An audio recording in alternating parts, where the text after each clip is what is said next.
Spoiler alert, despite 75 consecutive years of winning the title of best coaster in the world, Millennium Force isn't my number one. It's still really good though. I'm gonna rank every coaster and give them a review. Every drop and every hill, every launch and every loop. Rate it 1 to 10 and then we'll do it all again. Gonna rank and review every coaster.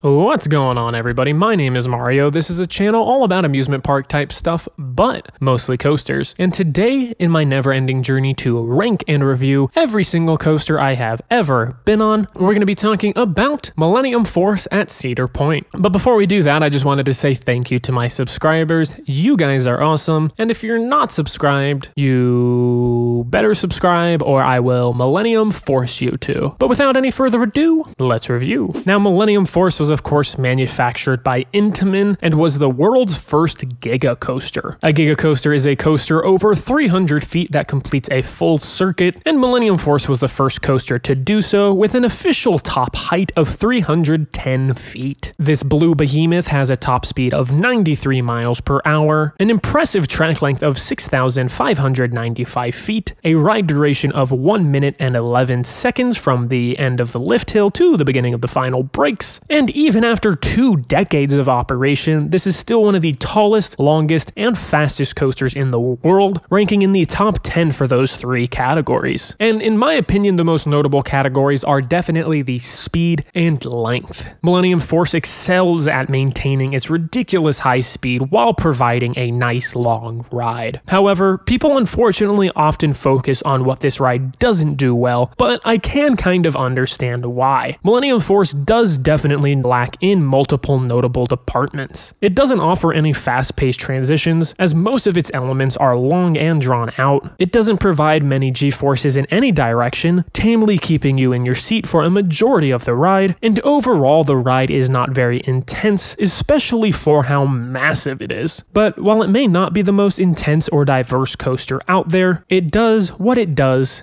incredibly well. It maintains speed better than almost any coaster I've been on, barely slowing down through its 6,000 plus feet of track, and it also has a few other things going for it. So for more on that, let's look at the off-ride experience. This coaster is located in the middle of the Cedar Point Peninsula, right up against Lake Erie. It looks amazing off-ride with its unique lift hill support structure that also has fantastic uplighting at night. You can get some really cool angles of this coaster, particularly from the train or road next to the lift. But unfortunately, waiting for this coaster is not the best. Since Millennium Force is very popular, it often has a very long wait. In my opinion, the biggest downside of this wait is that the queue line is definitely lacking as far as shade is concerned. Now, there are a ton of shade structures over the extended queue, but the long ramp up to the station has absolutely none. This is terribly brutal on hot summer days, since you would be spending at least 30 plus minutes in the blaring sun. This wouldn't necessarily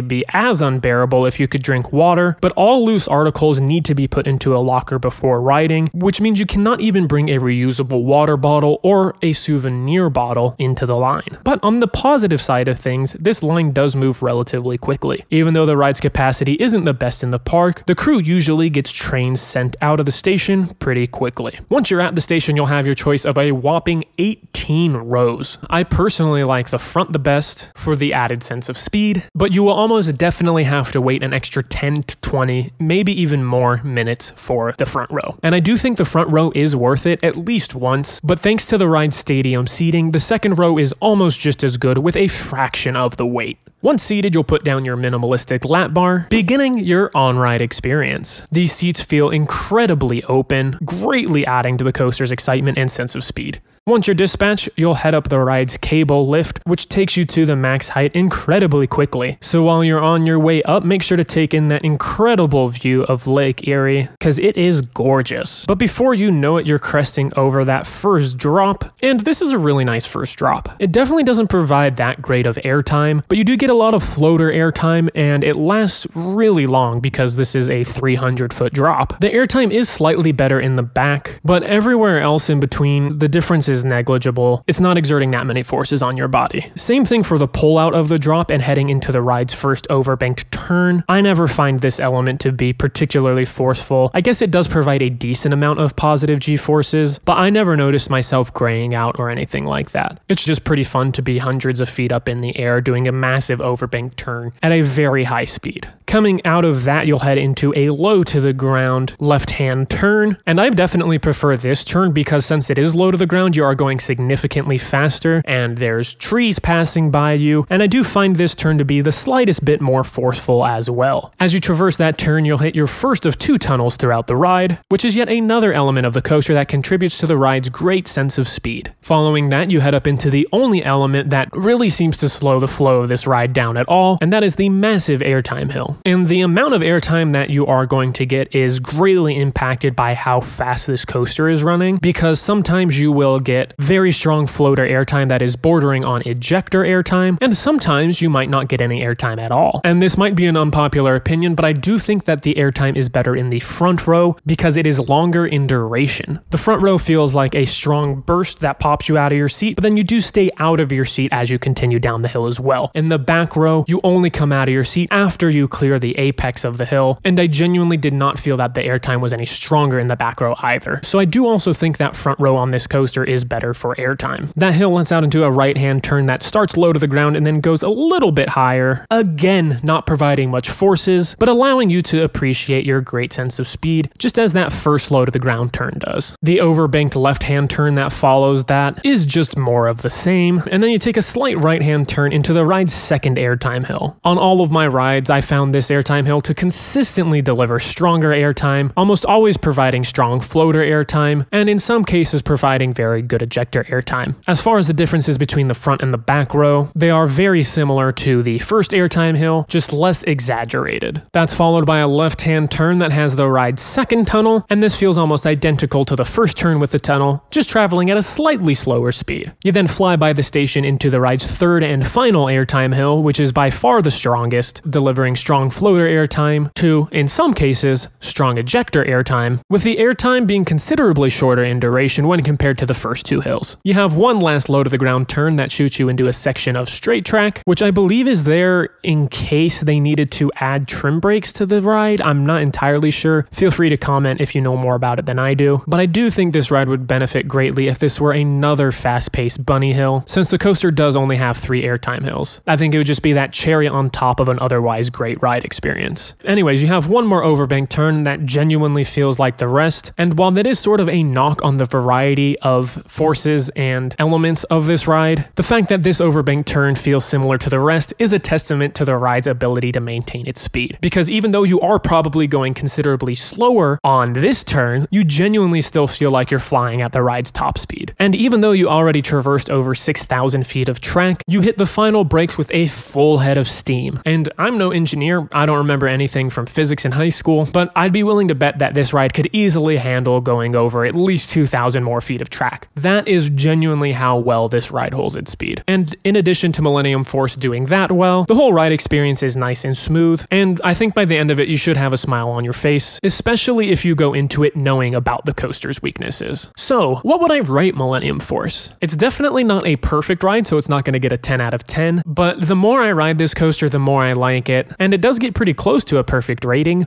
with 9.5 out of 10. This ride could definitely be more forceful and more varied, but the speed, excitement, and fun definitely cover a world of hurt. As far as where I rank this ride out of the 229 other coasters I have been on, it sits at number 10. That's because it's not nearly as out of control as the other rides above it, but its speed and long ride duration are enough to put it above a ton of other coasters. But that's enough of my opinion. I'd love to know what you guys think about Millennium Force in the comments down below. Thank you guys so much for watching. Make sure to give the video a thumbs up if you liked it, subscribe and turn on notifications for more content like this, and make sure to tune in next time where I'll be talking about whatever this wheel lands on.